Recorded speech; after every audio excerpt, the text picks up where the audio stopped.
kepada jasa pengiriman uang. Nah, memang kemarin saya sudah singgung mengenai pengertian clearing atau jasa clearing ini, tapi saya menganggap itu belum terlalu detail. Meskipun ini memang selalu saya katakan bahwa masa lalu kegiatan perbankan, tapi yang namanya ilmu itu penting, ya.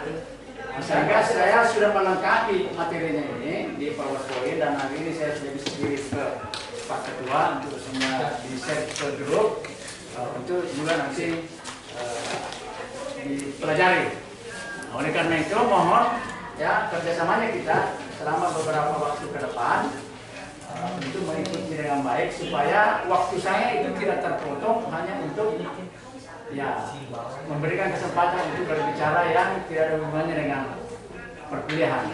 Jelas ya. Jadi saya yakin dan percaya ruangan ini ya kelas ini adalah orang-orang yang mengerti semua tupoksinya, kewajibannya bahwa ada datang ya untuk belajar. Saya mendapat banyak masukan mengenai kondisi masing-masing kelas. Ya, tapi saya mencoba mengeliminir, ya, terutama yang Sincang, ya. Siapa kadang mengatakan Sincang ini? Faisal Barat, ya. Nah, banyak dosen-dosen muda itu ketakutan kalau ada Faisal Barat. Orangnya ini baik, ya, baik. Jadi memang cuma begitu gayanya. Dia tak baik, tak? Baik sekali. Ya, begitu dia kemarin curhat sama saya mana-mana kelas. Ya, yang saya bilang baik semua itu mereka. Ya, tinggal bagaimana kita menempatkan diri masing-masing sebagai dosen. Ya, oleh karena itu sekali lagi mohon pengertiannya. Seperti kebiasaan saya, tentu kami tidak terikat dengan waktu. Karena kalau kita mau terikat waktu 3 SKS dikali 50 menit, kita harus berada di ruangan ini 150 menit. Ya. Kalau 150 menit itu saya berdiri aja duduk. Melampaui nanti jam 12, makasih apa segala macam, saya tidak yakin bahwa itu bisa 100% apa yang saya sampaikan itu bisa masuk. Mending kita mampakkan betul-betul, saya kasih 70, masuk 50, cuma 20 yang tersisa. Dibanding saya kasih 150, tapi ya cuma 40 yang masuk. Jelas ya? Oke. Jadi kembali kepada materi yang sesungguhnya, bicara mengenai jasa clearing. Ya, pengertian clearing sesungguhnya sudah beberapa kali saya sampaikan. Ya, tapi ini pengertian secara teori. Clearing merupakan jasa penyelesaian utang. Itu jangan di situ. Penyelesaian utang piutang antar bank dengan cara saling menyerahkan warkat, baik berupa cek dan BG maupun warkat bank lainnya melalui lembaga clearing yang telah dibentuk oleh Bank Indonesia. Bank Indonesia ini sebagai otoritas keuangan yang sekarang banyak perannya diganti oleh OJK, ya, Otoritas Jasa Keuangan. Tentu tujuannya untuk mengkoordinir seluruh transaksi bank-bank peserta clearing lokal setiap hari kerja. Jadi kalau melihat pengertian ini, maka clearing itu hanya bisa dilakukan di suatu daerah yang pesertanya satu wilayah. Artinya kalau di Makassar hanya bisa dilakukan atau diikuti oleh bank-bank yang ada Makassar dan sekitarnya, yaitu Maros dan Sumbu Dinasa. Pangkep, Tekalar ke sana itu tidak bisa lagi ikut menjadi peserta clearing. Nah, seperti tujuannya, yaitu menukar, saling menukar. Sudah saya gambarkan bahwa semua transaksi yang terjadi di situ itu dilakukan oleh bank-bank dengan cara menerima dan menyerahkan. Itu kuncinya. Jadi setiap jam 11 sudah kumpul semua dalam ini, ada nama-nama semua. Bank ini, bank ini. Ah, ini Anda punya cek BG penarikan, ya, atas nama ini. Nanti clearing kedua baru kembali dijawab. Oh, semuanya masuk. Ini tujuannya, ya. Lalu berikutnya.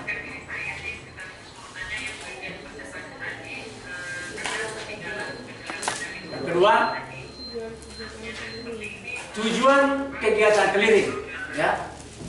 Pertama, memperlancar lalu lintas pembayaran GIRA. Kemarin sudah saya jelaskan apa itu GIRA. Pembayaran GIRA, ya. Apa itu GIRA?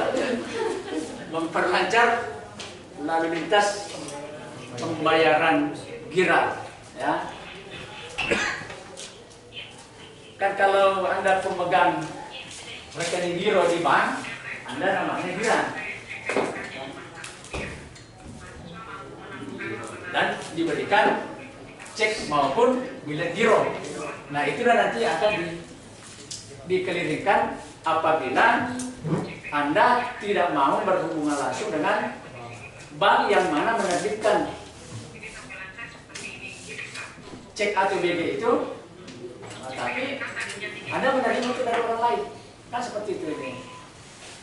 Nah, itulah semua yang menjadi alat transaksi itu yang namanya giral, ya. Makanya ada disebut dengan lalu lintas giral. Artinya semua yang mundar-mandir itu yang bisa diakui oleh bank sebagai alat pembayaran, alat bertransaksi.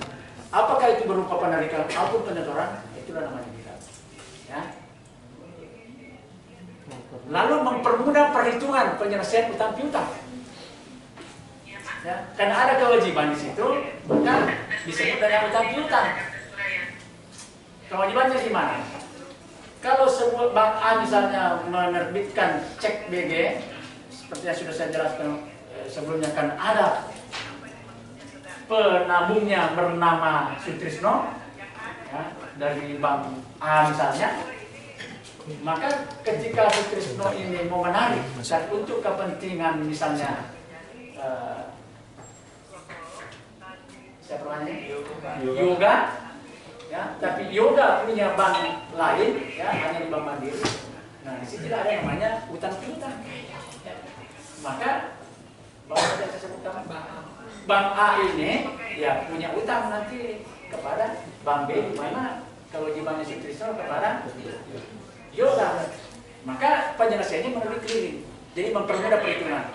Tidak perlu dimundar-mandir ke banknya Yoga juga masuk ke bank ini. Cukup saling buka, nanti dia menyerahkan di mana banknya yang dipercaya udah ada rekeningnya. Pak, saya ada penyetoran, tapi melalui clearing. Nanti setelah sampai di ruang clearing jam 11 itu cari, oh punya bank A, Pak ini ada penarikan nanti.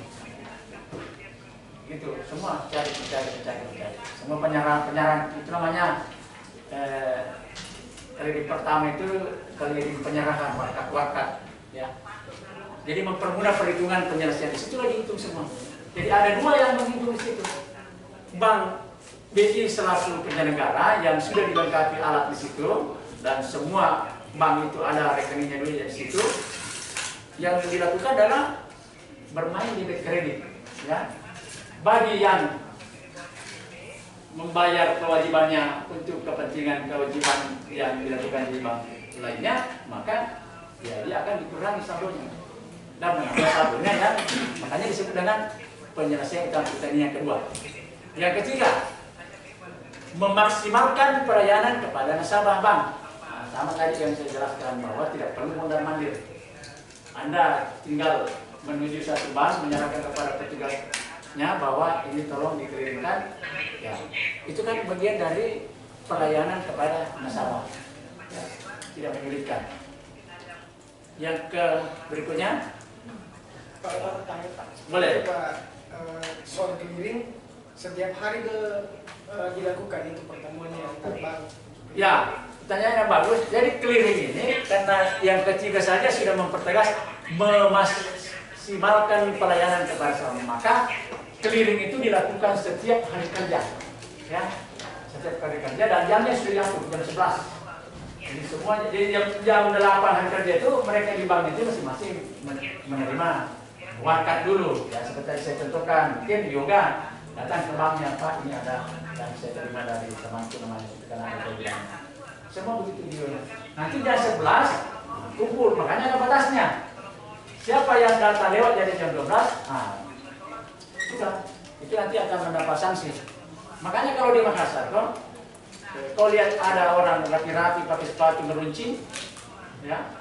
Kalau bank itu kan meruncing semua sepatunya. Terus masuk bajunya, dan motor dari seta, oh berarti ada keliling yang telah itu, no? Pokoknya beca apa sambar itu, karena dia tinggal 5 menit. Karena begitu nanti masuk, diteriaki, beca itu terpaksa menemani, toh? Tidak berani saya punya anak keliling di sana. Karena dia apa namanya dijahili memang. Itu sudah menjadi ketentuan yang tidak tertulis. Ya, bahwa siapa yang lalai dengan tugasnya menambah gara-gara dia ditunggu, kan ketahuan itu. Wih, mana bangsit ini? Ya. Biasa ada telepon mana? Tapi bagaimana mau angkat telepon kalau sudah muncul dari setan? Begitu muncul diterima di apa? Mantau ini segala macam. Padahal tidak ada itu, karena tidak bisa di sini mereka. Kalau bisa ada satu makan siapa tahu. Tapi kalau memang tidak ada itu lewat. Jadi kesehatan masalahnya. Itu biasanya dapat kekurang. Jadi itu kredit pertama namanya jam 11 ya. Tanyamu. Nanti kredit kedua itu jam 3 sampai jam 4 biasanya. Ya. Itu pemberian. Jadi itu memberikan jawaban. Semua warga-warga yang dicari apa yang menjadi syarat atau tidak. Ditolak atau tidak. Itu maksudnya. Ya. Jelas di sini ya. Jadi itu cara memaksimalkan pelayanan kepada nasabah. Pelayanan setiap hari kerja ya. 5 hari dalam 1 minggu. Pada 1 minggu 2 kali dalam 1 hari. Sekarang yang ketiga, jenis-jenis warkat keliling. Ya, ini untuk memperkenalkan apa sebenarnya yang disebut dengan warkat keliling. Artinya alat-alat yang dimasukkan itu untuk dikelilingkan, itu yang dia masuk ke sini warkat keliling. Ya. Apa-apa saja?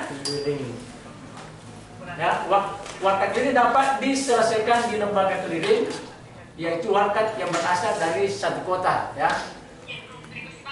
Jadi pertama dulu dari mana warkatnya itu? Hanya satu kota. Seperti yang saya jelaskan dari awal bahwa kalau di Makassar hanya ada 3 kota di situ. Kota Sumber Minasa dengan Kota Maros dan Kota Makassar sendiri. Itu pun dengan status kantor cabang. Di luar itu tidak bisa masuk di lokal Makassar. Apa yang dia bawa? Nah, 1 cek, ya, cek. Yang kedua BG. Ini adalah produk rekening giro semua. Ya, kalau Anda menjadi nasabah penabung giro, maka Anda akan memiliki 2 alat ini, cek atau bilet giro. Saya kira ini sudah saya jelaskan pada manajemen sumber dana lainnya, masalah cek tadi. Bahkan ada contoh ceknya, BG-nya, gambarnya, bahkan naik di UTS kemarin, ya, sudah gambarkan. Yang ketiga adalah surat bukti penerimaan transfer dari luar kota. Jadi kalau ada masih masih menggunakan media transfer itu dengan sistem taksimail, ya, email belum ada, apalagi telepon, bisa ke telepon, maka bukti-bukti transfer ini bisa digunakan karena ternyata gara-gara itu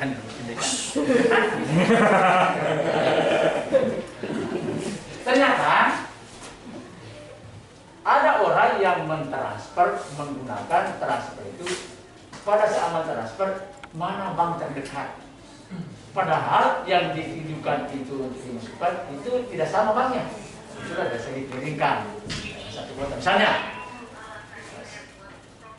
Sutrisno mentransfer uang ke saya di Makassar Pak ya. Nah, rekening saya ada di BNI. Tapi ternyata, ya, Sutrisno itu menggunakan Bank Mandiri untuk mentransfer, ya. Jadi tidak ada tempatnya di Bank Mandiri itu barang, karena yang dia tunjuk rekening itu Trisno atas nama Mansur Berole, pemegang rekening nomor sekian pada Bank Mandiri. Tapi dia menggunakan karena ini dekat sini, kira begitu ya. Jalan. Maka sebagai bukti penerimaan dulu itu, karena kan kalau Bank Mandiri yang digunakan, dia hanya mengambil dari keuntungan dari biaya transfer. Dia mau saja terima. Nah, tapi tidak bisa Bank Mandiri mentransfer langsung ke Bank BNI Makassar. Dia harus ke sesama Bank Mandiri dulu. Ya, Bank Mandiri ke Bank Mandiri dulu. Nah, nanti Bank Mandiri setempat, kalau dia datanya pasti besok, berarti sudah sampai itu. Nah, dibuatkan bukti bahwa terima transfer dari Sutrisno untuk kepentingan Mansur Berole sebesar 1 juta rupiah. Ada buktinya yang terima. Berarti sudah keluar dari itu, sudah diterima di Bank Mandiri Makassar. Bank Mandiri Makassar harus memindahkan ke BNI. Karena rekening yang ditunjuk rekening dibawa ke keliling. Makanya dikatakan di sini salah satu alatnya adalah surat bukti penerimaan transfer dari luar kota. Paham? Ya. Itu alurnya sampai ada dilakukan itu warga keliling tapi dengan menggunakan bukti transfer. Karena kejadiannya seperti tadi.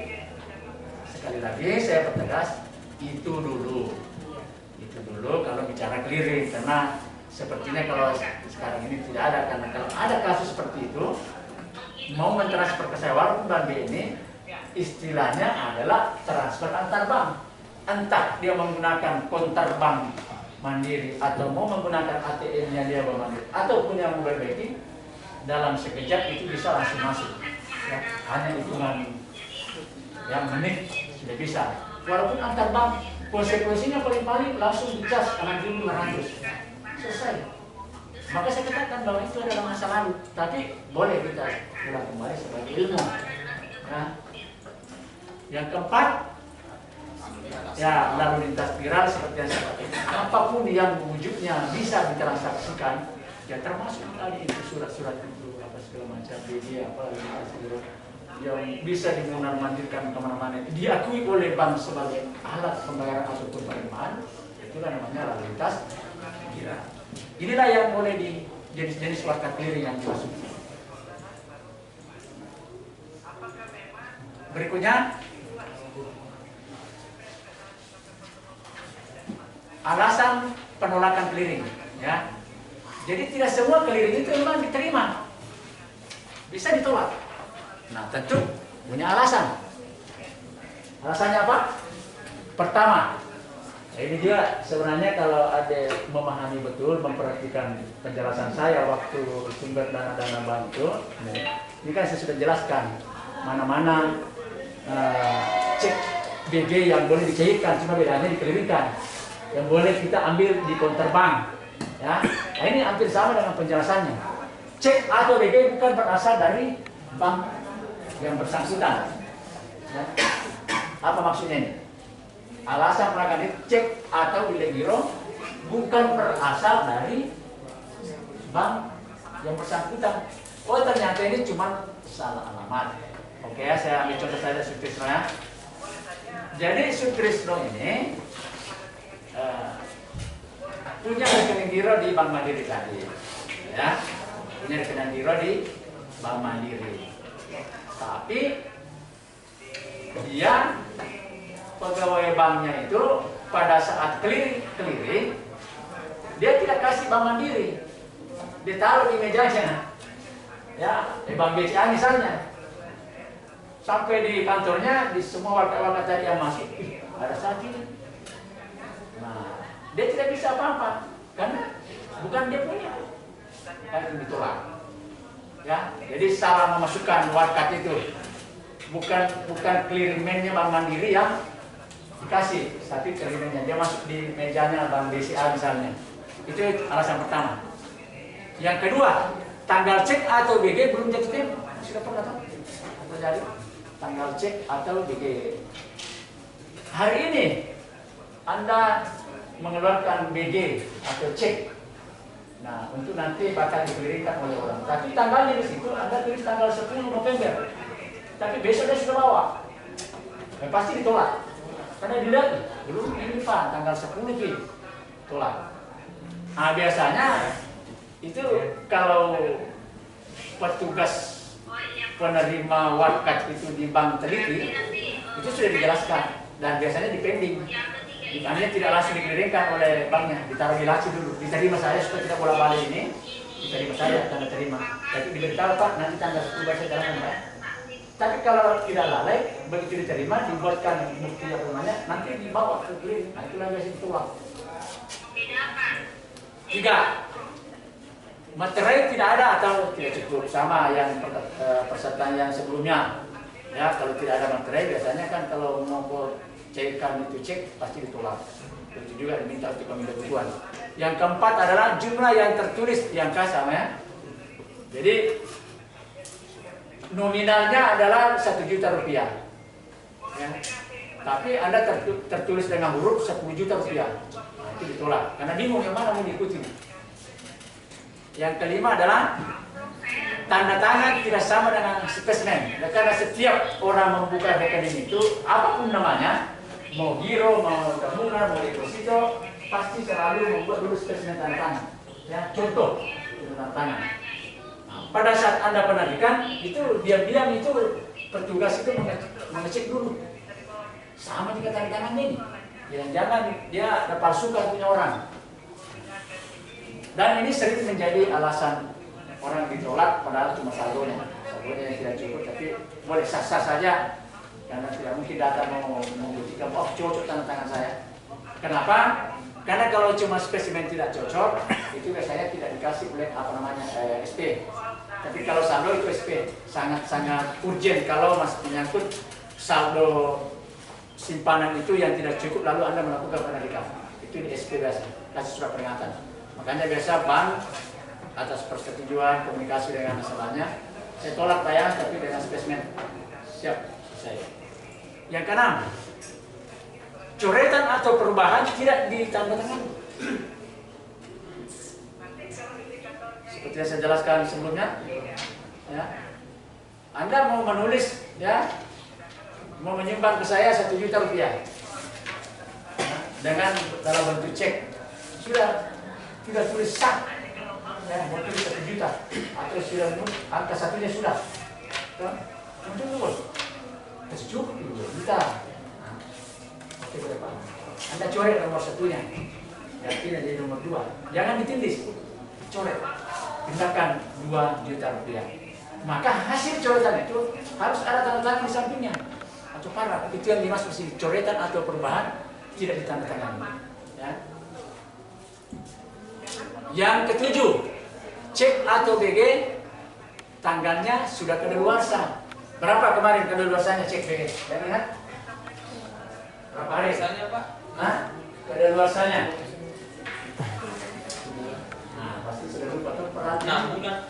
Gamblang saya waktu itu sampaikan mengenai sumber-sumber dana bank yang berasal dari dana pihak ketiga, terutama produk simpanan, giro, ya, bahwa ada masa kadaluarsanya. Kalau Anda dikasih cek BG hari ini, alasan kesibukan, alasan belum dibutuhkan uangnya, biar kami dulu. Anda lupa malah, ya, secara tidak sengaja buka lemari-lemari yang banyak barang-barang berharga itu, ada cek BG.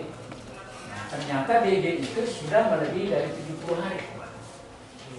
Nah, itu dianggap kadaluarsa. Jadi masa kadaluarsa cek BG sejak tanggal dikeluarkan itu 70 hari. 3 bulan 10 hari. Jadi biar cuma 71 hari. Kalau Anda mengkreditkan pasti ditolak. Ini sudah kadaluarsa ini, ya. Anda seperti saya kalau kadaluarsa kamu tidak mau. Kalau pas sama 70 harinya Pak? 70 hari masih lewat. Ya. Pasti masih bisa, kecuali lewat tangan. Masalahnya biasa by system, ya. Jadi memang kan itu tanggal cek apa, sehingga kalau misalnya ada tulis sudah tanggal hari ini, dia menghitung sendiri 7 bulan ke depan, dia bisa jalan. Dia bisa jalan, bukan manual. Jelas ya? Yang ke-8 adalah resi cek atau BG belum dikembalikan. Nah, itu juga biasa. Petugas keliling itu mengecek di bagian administrasi. Ini waktu ambil dulu BG dalam packing 10 lembar, ya, giliran 10 lembar atau 15 lembar, kan ada di belakang itu resinya. Telah diterima, ya, 1 blok BG dan cek nomor seri sampai sekian yang menerima ini kan. Biasa tidak ada materinya, dibawa pulang dulu. Mereka harus dikembalikan. Nah, lupa dia kembalikan. Sudah terlanjur mengeluarkan 1 lembar untuk ditransaksikan. Nah, begitu dicek, masih ada, itu ditolak. Resi cek atau BG belum dikembalikan.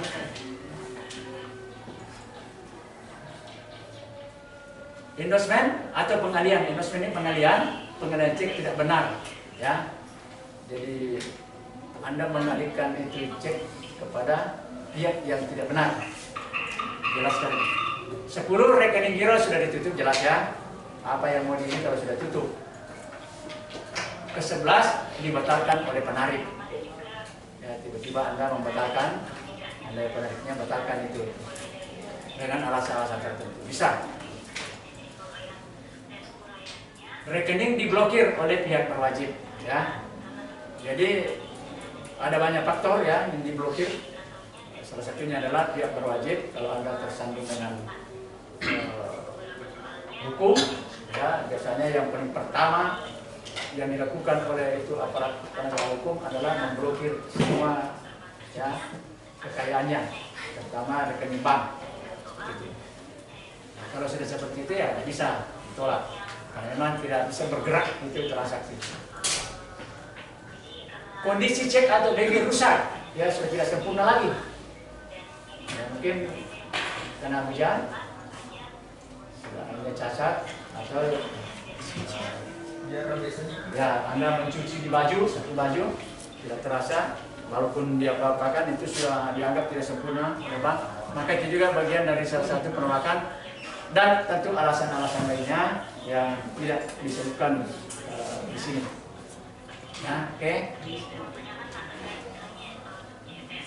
Yang tadi terjawab. Hasil clearing dilakukan setiap hari guna mengetahui apakah bank tersebut menang clearing atau kalah clearing, ya. Karena dari awal tadi disebutkan bahwa ini perhitungan utang piutang, maka ada yang kalah, ada yang menang, ya. Yang tidak bisa menyelesaikan kewajiban hutang-hutangnya dari penarikan-penarikan itu, itulah yang namanya kalah clearing. Ya. Nah, kembali lagi kemarin bagaimana caranya, masih ingat? Ada namanya deposit on call, ya. Bisa mengambil dari situ cara pinjaman menutup ini. Jadi kalau itu dijelaskan balik lagi kita. Jadi ada yang menang, ada yang kalah. Oke. Yang kelima, jasa inkaso. Ini juga saya agak sedikit cepat ya menjelaskan karena sudah berulang saya sampaikan. Cuma saya mau mengemukakan di sini. Inkaso adalah warkat bank yang berasal dari luar kota atau luar negeri malah, ya.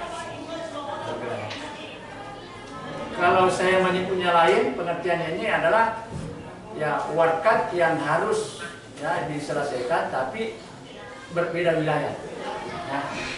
Berbeda wilayah. Jadi mau itu dari luar negeri mau dalam negeri, tapi kalau wilayahnya berbeda, itulah yang harus diselesaikan melalui proses inkaso, ya. Berikutnya, warkat-warkat yang dapat diinkasokan atau ditagihkan. Cek, kembali lagi, ya. Cek atau DG boleh diinkasokan. Pernah saya jelaskan bahwa kalau ceknya itu diterbitkan oleh bank yang ada di Bandung, Anda menyerahkan kepada orang di sini sebagai alat transaksi, maka tidak serta-merta bisa dicairkan di bank. Harus dikirim dulu ke bank penerbitnya. Misalnya kalau dia di Bandung, harus dikirim dulu ceknya. Itu dulu kalau inkaso. Kalau sekarang, yang penting ada nomor rekeningnya, ada nomor seri BD ceknya, bisa dengan oleh langsung ketahuan ada saldo atau tidak. Ya. Makan spesimen tanda tangan bisa di scan, ya, langsung jalan. Jadi warkat yang diterbitkan oleh bank sebagai alat penarikan dana oleh pemegang rekening tabungan giro secara tunai maupun tidak tunai. Kalau cek boleh tunai, boleh tidak tunai. Tapi kalau DG hanya boleh pemindaian atau tidak tunai. Jelas ya? Apa lagi? WSR, ya? WSR ya? WSR ada di motor. WSR itu sejenis surat berharga, surat tagihan dan perintah ke pemerintah. Perintah tertulis tidak bersyarat, ya, dari penandatanganan, ya, penandatanganan penarik kepada bank tertarik untuk membayar sejumlah uang kepada pihak yang ditunjuk. Itulah WSR. Hanya dulu ada yang disebut dengan WSR pos. Saya kurang tahu apakah sampai ini masih ada di WSR ya. Kan itu adalah surat perintah bayar saja dalam bentuk tertulis dan itu tidak ada syaratnya. Masuk surat berharga. Kalau mau bertanya boleh dipotong langsung. Kalau dividen lain lagi ya, bagian laba dari perusahaan, perseroan, surat terbatas yang dibagikan kepada pemegang saham. Itu biasanya boleh dikasihkan apabila ya saham ya, bagian saham yang mau diserahkan kepada pemegang saham itu dia berada di wilayah lain, boleh dilakukan dengan inkaso. Ya, kupon sudah jelas. Kalau kupon ini terkait dengan obligasi, ya, yakni setiap pembelian surat utang obligasi secara fisik atau elektronik maka akan memperoleh kupon. Itulah yang boleh dikasokan. Ya. Surat berharga lainnya banyak sekali, sepanjang itu bisa diakui sebagai alat transaksi. Proses penyelesaian wakat yang dikasokan ya biasa memakan waktu 1 sampai 4 minggu, bayangkan. Nanti 1 bulan itu baru bisa Anda menikmati hasil transaksi yang terjadi antara teman kita kalau misalnya dalam proses dikaso. Tapi sekali lagi ini adalah masa lalu kegiatan bank, produk bank. Sekarang mungkin sudah tidak begitu banyak digunakan, bahkan mungkin nyaris tidak ada sebab kemunculan teknologi perbankan yang begitu luar biasa yang menggeser semua fungsinya, ya, termasuk inkaso. Yang kanan jasa penyimpanan dokumen atau safe deposit box, ya. Kemarin sudah saya contohkan malah berangkas yang ada di belakang sana, ya seperti itu sebenarnya yang dimaksud dengan safe deposit box ini, ya. Lalu SDB ini ya merupakan jasa penyewaan kotak untuk penyimpanan dokumen atau surat-surat berharga yang biasanya ditawarkan terutama dulu kepada nasabah bank itu sendiri, ya, supaya menjadi bagian dari pelayanan. Lalu apa-apa nanti yang ya jenis-jenis surat berharga yang dapat disimpan di SDB, safe deposit box ini adalah 1. CD, ya, sertifikat deposito. Masih ingat sertifikat deposito? Ya, sejenis produk simpanan deposito tapi atas unjuk, ya, tidak ada nama, boleh dijual belikan. Nah itu kan atas, bayangkan kalau itu nilainya misalnya 10 miliar, ya, CD itu, lalu Anda yang menyimpan, terus hilang atau rusak, bermasalah di bank penerbit, nah bisa. Tapi kalau Anda mengamankan di apa namanya di SDB, ya, aman. Sertifikat deposito, apalagi? Ya sertifikat tanah, apalagi? Saya pernah memberikan contoh seorang konglomerat di Makassar, ya, yang PBB tanahnya saja sudah miliaran dia bayar setiap tahun. Jadi bisa dibayangkan berapa sampel itu dia punya sertifikat, ya. Jadi untuk keamanannya dia menggunakan SDB ini, ya.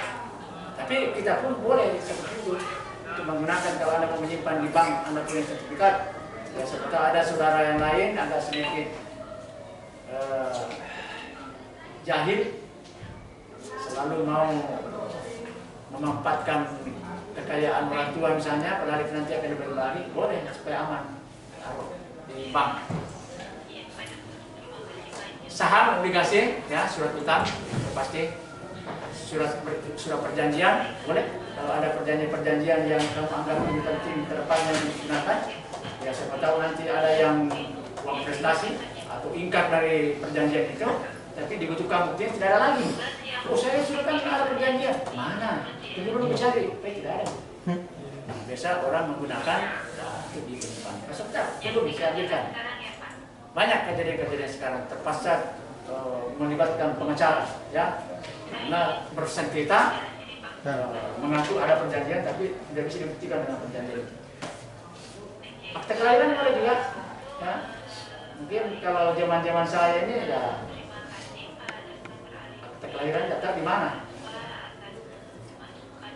Kalau kita semua yang masih muda ini sudah lengkap semua itu ya.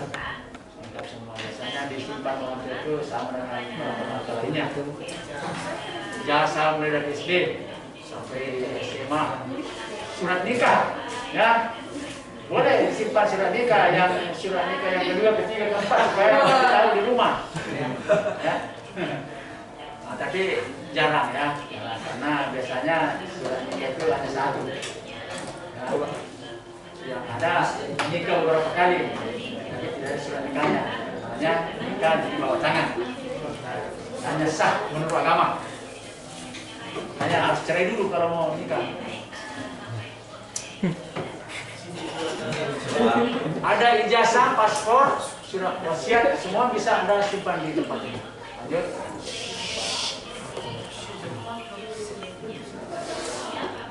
STB dapat juga digunakan untuk menyimpan benda-benda berharga lainnya seperti ya seperti emas, ya, apalagi Tiara, berlian, dan ada nama berlian di sini, permata, permata, dan mana lain. yang Oh, yang tapi kalau Anda menyimpan ini tuh bayar. Ya, itulah pendapatan bank dari tadi itu jasa-jasa bank lainnya. Makanya kalau kau mau tidak bayar, baru dikasih uang emasmu, taruh di pegadaian. barang Tapi kalau tidak bayar nanti bunganya bisa di apa namanya itu? Dilelang. Kalau barang antik, Pak? Barang antik nanti ada di sini mungkin yang tidak boleh. Oh, Sedangkan barang atau benda yang dilarang untuk disimpan di SDB adalah narkotika dan sejenisnya. Jelas itu. Kita taruh di seputar nama itu. Bahan yang mudah meledak. petasan. Petasan. Berarti biasa main petasan ya. Bercum.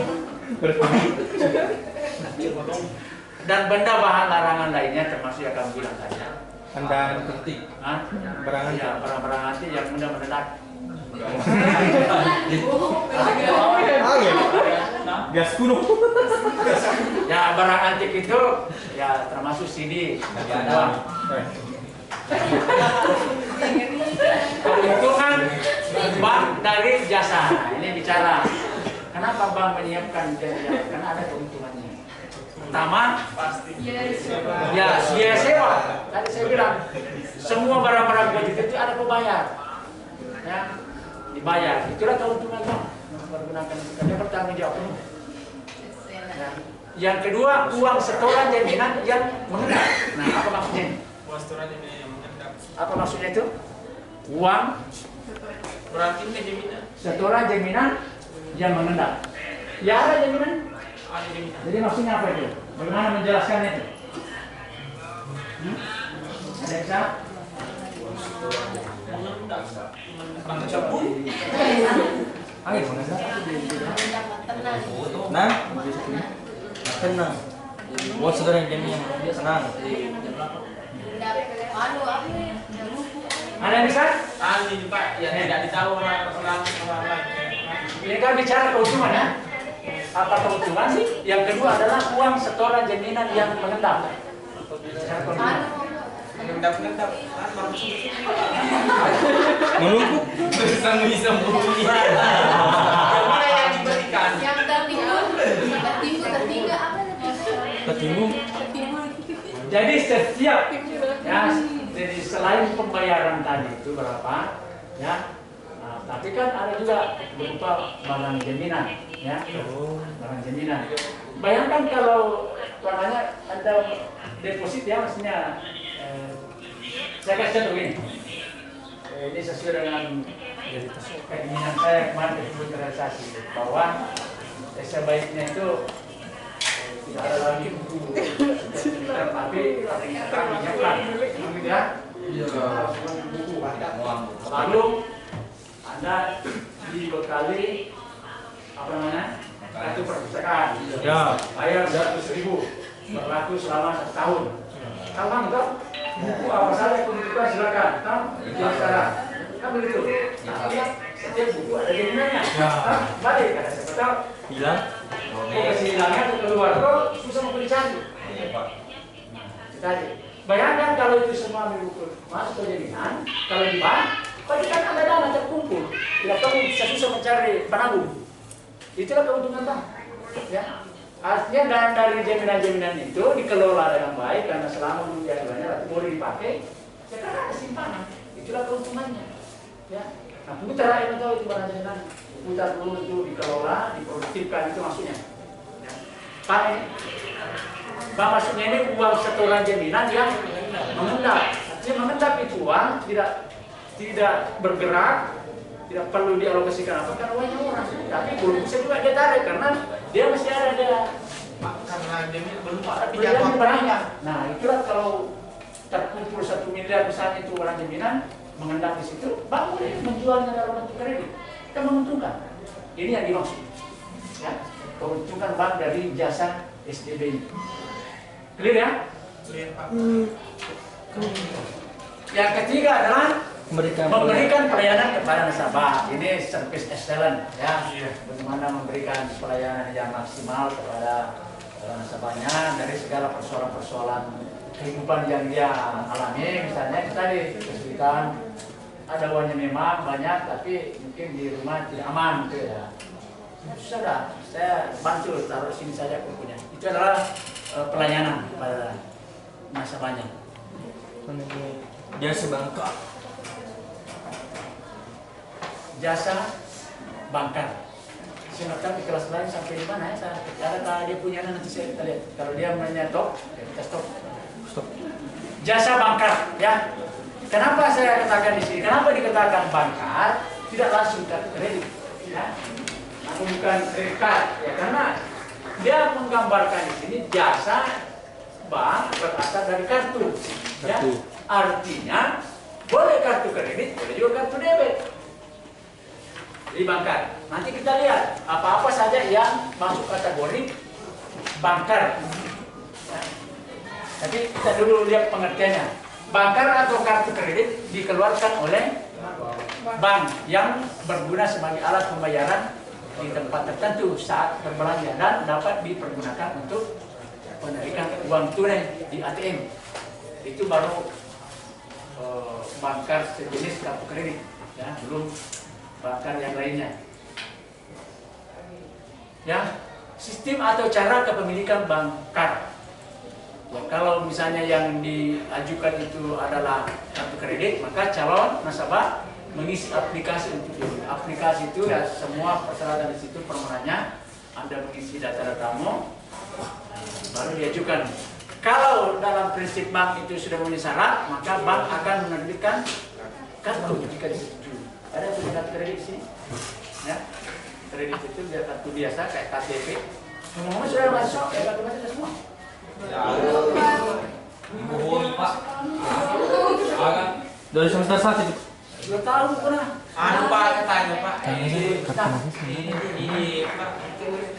Ya, kita memang rancang itu nanti kartu mahasiswa itu berfungsi sebagai kartu kredit. Kita tanya langsung. Ya. Jadi kamu kan nanti membayar misalnya di DRI, maka itu sejenis kartu DRI juga chip. Nah, itu rancangan Universitas amin. terus aja tahun ini. Kenapa? Ya Pak. Bank tidak akan menerbitkan kartu kelas resident ya. Oke, nanti pemegang kartu dapat bertransaksi dengan kartu tersebut ya, CSB. Ya, cara bertransaksinya ada yang gesek di tempat perbelanjaan. Bank akan membayarkan hasil transaksi tersebut. Apa maksudnya? Jadi yang ketiga, pemegang kartu dapat bertransaksi dengan kartu tersebut, lalu bank akan membayarkan hasil transaksi tersebut. Jadi begini, kalau Anda salah seorang pemegang kartu kredit karena sudah disetujui, maka biasanya ada klasifikasi, ada platinum, ada apa lagi itu? Golden. Nah, ada golden, punya kartu kredit berapa? Ada lagi sertifikatnya itu satu. Perbedaannya tentu limit, ya. Iya Pak. Kelasnya lebih tinggi, maka limit yang Anda boleh pergunakan berbelanja maupun taruhan tunai ya sesuai dengan kelasnya. Lalu yang kedua, iurannya, karena ada punya iuran tahunan. Iya Pak. Itu pasti berbeda. Ya. Nah, katakanlah Anda memiliki yang silver saja, yang 125 per tahun. Ya, di cas ya. Pakai tidak pakai misalnya. Platinum. 100.000 ya, ke platina. Nah, Platinum. Anda kalau mau berbelanja beli sepatu, Platinum harga bersih. 400.000 ya. Kita mau jawab ini ya, pemegang kartu bertransaksi berarti Anda berbelanja di salah satu toko sepatu. Ada fasilitas kartunya, tinggal geset selesai. Maka serta merta 400.000 itu bank akan mengisi rekening pedagang itu. Jadi kalau kartu kredit ya sebut namanya Bank BNI Anda pakai, maka percaya bahwa orang ini yang punya pedagang sepatu punya rekening di Bank BNI. Begitu Anda gesek dalam hitungan beberapa waktu ke depan, maka 400.000 itu masuk ke rekening pedagang, berarti membayarkan. Itu selesai, lunas barang, kau bebas pakai sepatu karena sudah dibayarkan ke pedagang, dan urusan dengan pedagang. Urusan kemudian ada pada perempat, belum sudah lewat tadi sudah dibayarkan. Pak. Ya. Urusan berikutnya yang ada pada kelima, ya, pemegang kartu akan membayar kepada bank. Nah, jadi begitu tadi dibayar kartu, maka bank akan menerbitkan surat teguran atas nama Sutrisno telah melakukan transaksi gesek ya di toko gesek itu sebesar 400.000. Kalau Anda tidak melakukan apa-apa melebihi dari 2 minggu setelah dicetak itu tagihannya, maka disitulah muncul nanti kewajiban bunga. Nah, yang luar biasanya, kenapa orang banyak yang terjerat dengan kartu kredit itu? Karena di situ nanti tagihannya dia cuma mengatakan pembayaran minimal Rp50.000, kan 500 kan? Kalau Anda bayar 50.000 saja selalu dimana tidak akan pernah lunas itu 400, karena 50.000 itu terdiri mungkin cuma bunga dengan administrasi. Bagaimana orang? Bagaimana kalau meninggali yang punya kartu? Siapa yang akan membayar? Tergantung. Kalau itu sudah diproteksi secara otomatis oleh pihak asuransi, ya, dari pemenang itu, maka yang mengganti nanti itu adalah ya, pihak asuransi kalau meninggal ini pemegang kartu kredit. Tapi yang saya ketahui itu tidak bisa langsung include, ya, karena saya sering ditelepon, ya, mungkin dia lihat ada transaksi saya pinjam. Lalu dia menawari, Pak, saya dari pihak maskapai asuransi yang mengcover semua transaksi dari bank ini. Kalau Bapak mau, kami bisa ikutkan Bapak.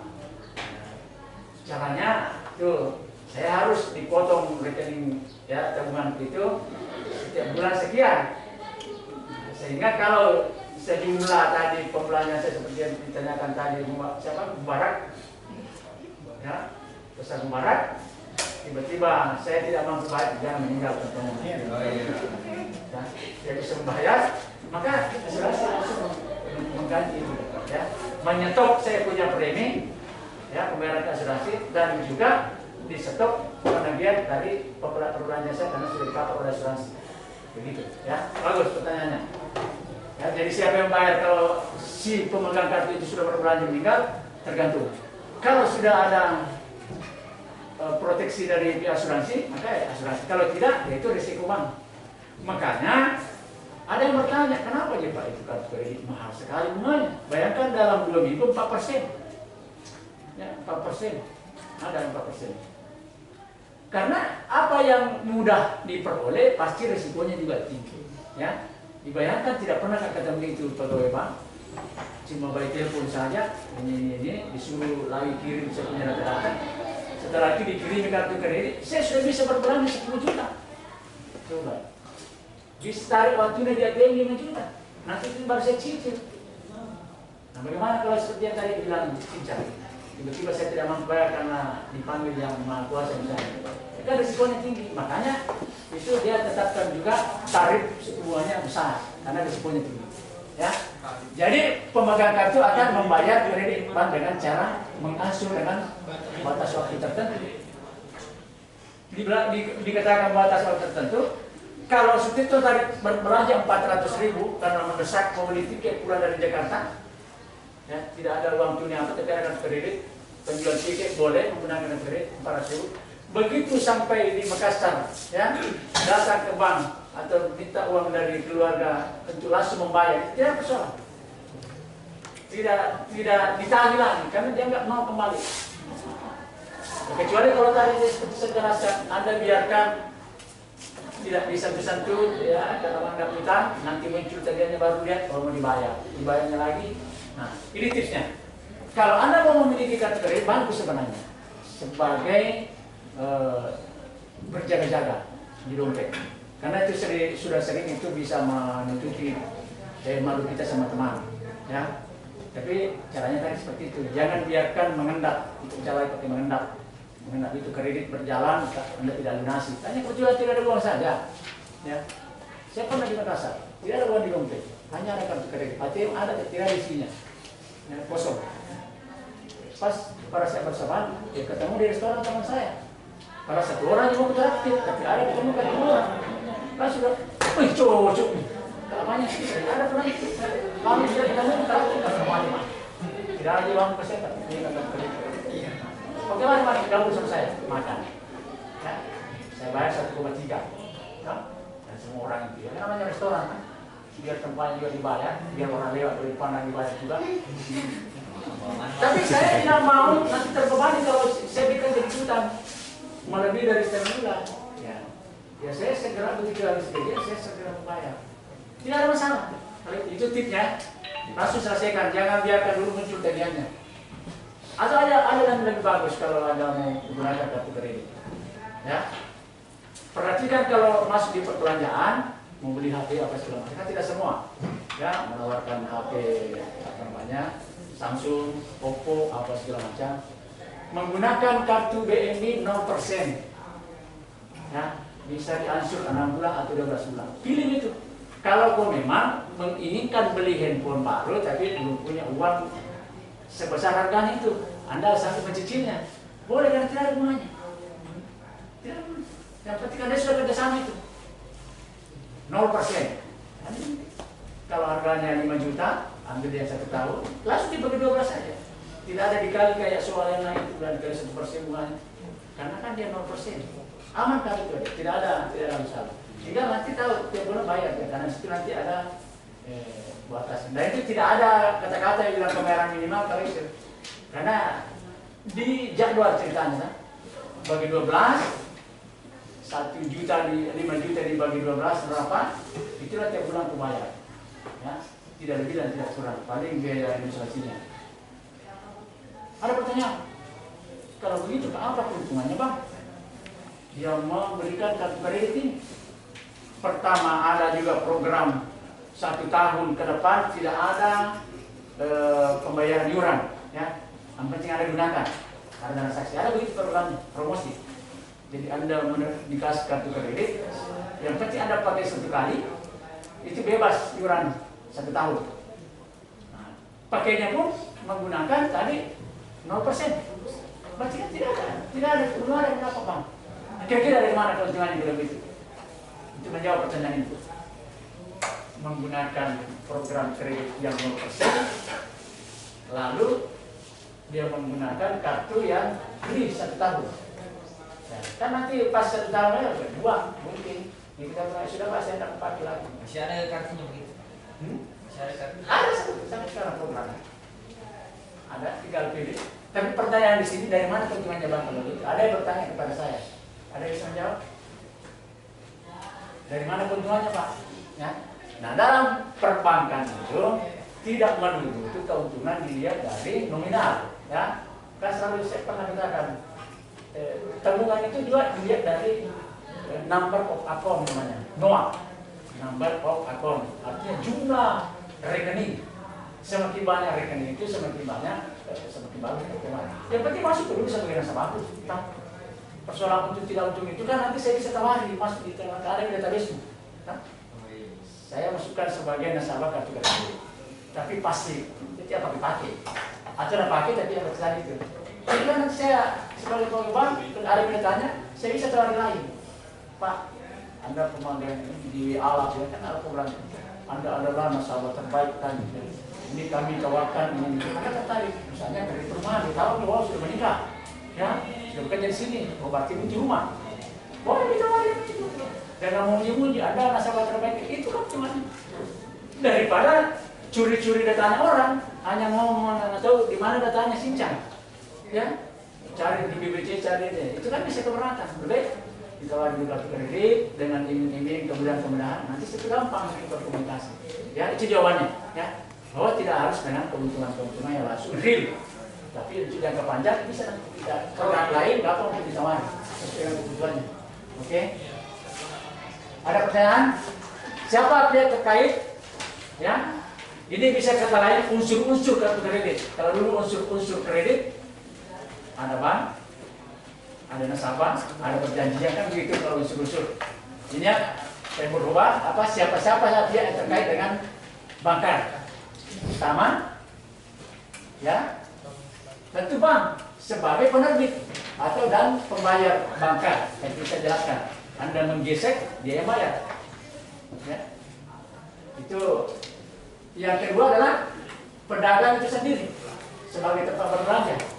Ini terkait karena tidak mungkin kartu kredit ini sebagai fasilitas untuk berbelanja diterbitkan kalau tidak ada hubungannya dengan pedagang. Lalu yang ketiga adalah itu pemegang kartu. Harus ada tiga ini kalau unsur-unsurnya atau pihak-pihak yang terkait dengan bankar ini atau kartu kredit atau ATM juga malah. Jenis-jenis bankar. Nah, ini memunculkan jadi supaya kita tidak terjebak pada kata kartu kredit kalau bicara bankar, karena yang dibahas di sini adalah bankar, ya jasa-jasa bankar. Jenis-jenis bankar adalah satu kredit card, seperti saya sudah uraikan panjang lebar tadi berbesar-besar. Ya, bankar. Nah, yang kedua adalah debit card, ya pasti kartu debit yang seperti Anda pegang kalau sudah menabung, ya kartu ATM. Itu beda. Itu juga bankar namanya. Sebagai pengembangan dari produk bank yang transfer tadi inkasu apa kalau untuk bertransaksi tinggal menggunakan ATM. Ya. Apa yang tidak sekarang ATM? Anda mau nyetor? Boleh. Cari ATM yang sudah ada media penyetorannya. Hebat sekali itu sekarang teknologi. Kenapa dia tahu itu 20.000 dia bisa baca? Ya. Saya kira itu ilmunya itu ilmu batinnya itu orang kita. Nah, kalau baju uangnya tahu bahwa ini uang. Ya itulah ada kodenya ya. Jadi canggih maksud saya itu bisa mendeteksi ya untuk memisah itu karena tarik uang di ATM yang sudah ada prestasi ya.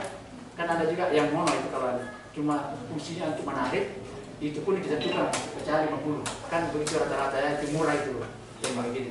Tapi yang sudah lengkap penarikan dan penyetoran ya. Boleh narik, boleh store. Itu dia bisa memisah. Di situ ada dua mata uang, ada pecahan di situ. Pada saat menarik, tinggal menjawab pertanyaannya. Boleh beri waktu 100. Tindis jadi pun keluar 50. Luar biasa itu. Teknologi perbankan. Ya, kartu debit itu tidak asing lagi bagi kita. Ya, karena menjadi kelengkapan media ya dari perbankan apabila menjadi nasabah penabung ya pertama tabungan ada kartu kredit diberikan kartu debit.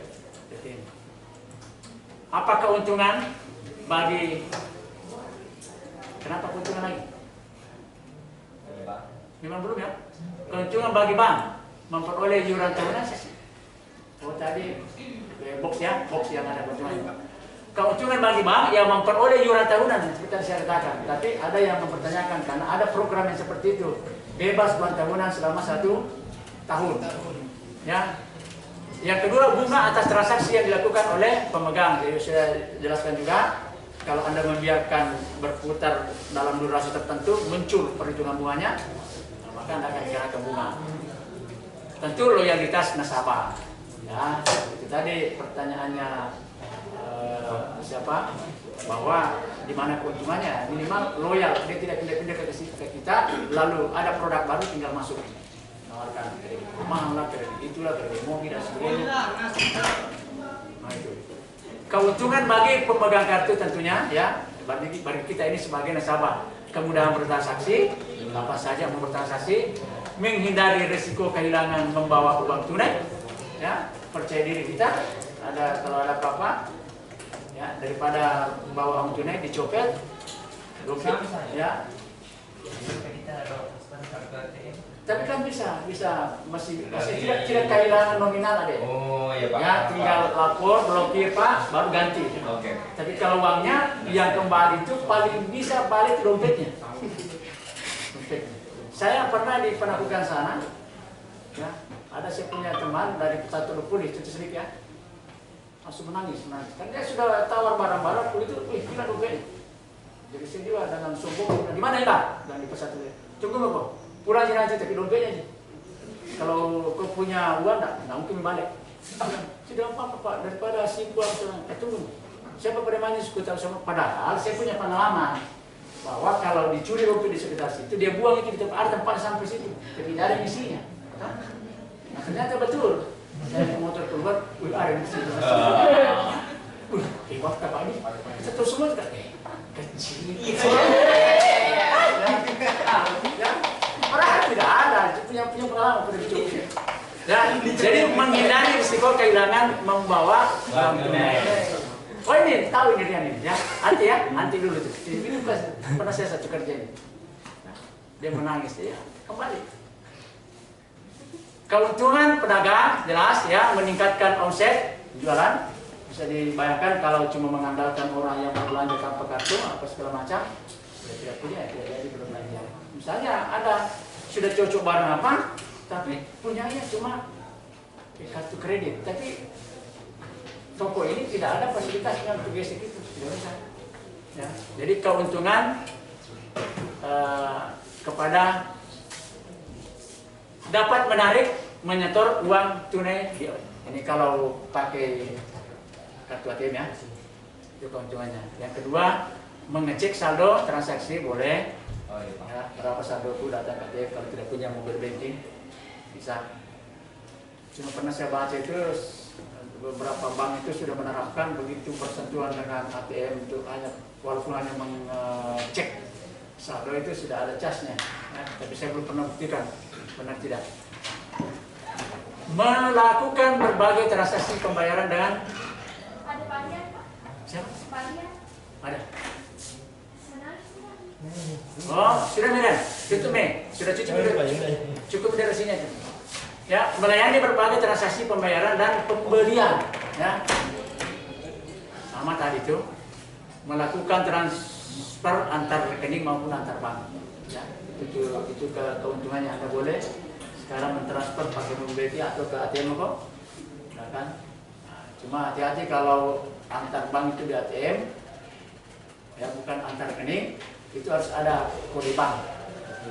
Jadi siapa bandara kita ke bawah kemarin, jadi saya dulu pergi belakang orang dia sudah transfer mau ke rekeningku, bola balik, tidak bisa masuk, salah rekening tak, 4 kali berpikir salah terus, baru bertanya, bagaimana cara membuat transfer? Ya saya sudah minta, kau masukkan itu kode banknya, apa dia bilang?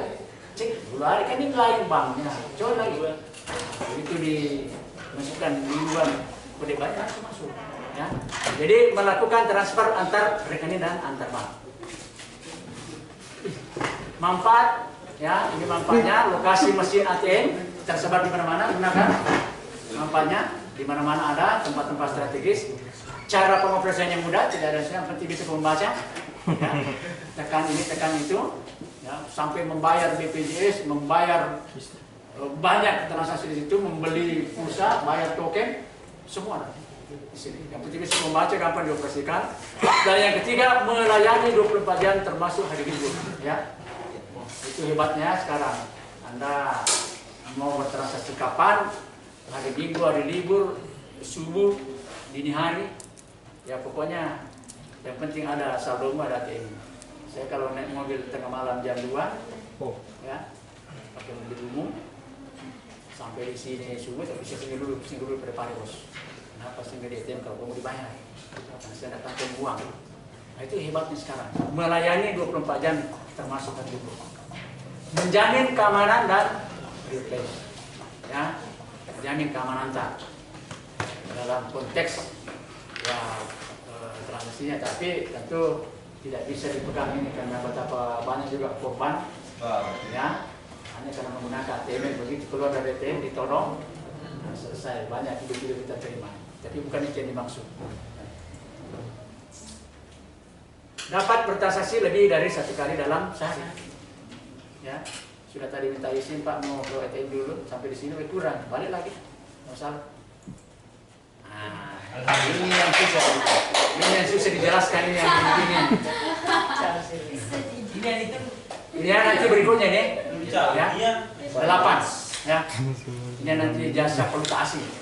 Jadi semua saya sudah keluarkan gambaran-gambarannya, tapi tidak sedetail tadi. Jujur saya tidak nyaman selama ini menerangkan kan karena saya seperti diburu waktu ya. Tapi saya bebas untuk memberikan contoh-contoh apa segala macam. Ya, saya puas menyampaikan. Ya, walaupun ada yang bingung. Ya, terima kasih adik-adik semuanya atas perhatiannya. Mohon maaf, mungkin nanti saya share saja ke Pak Ketua hasil ujiannya ya. Oh iya Pak. Oke, hari ini saya sudah akan pikirkan. Ya, bersabar semuanya. Oke, terima kasih ya. Mohon maaf atas segala kekurangannya. Insyaallah minggu depan kita menyelesaikan mengenai ini ya, karena memang ada 3 kali pertemuan. Oke, silakan yang mau istirahat, mulai dari saya.